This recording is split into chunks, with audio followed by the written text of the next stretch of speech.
سال 60 که اون حادثه کجایی برای بنده اتفاق افتاد در مسجد ابوذر، خب بیهوش شدم.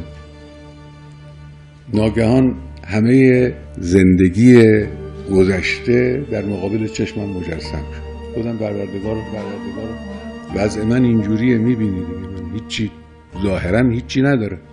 من به این فکری افتادم، شاید دقیقا نمیدونم که من چرا خوب شدم. اینکه خدای متعال منو خوب کرد، این یه دلیلی باید داشته باشه.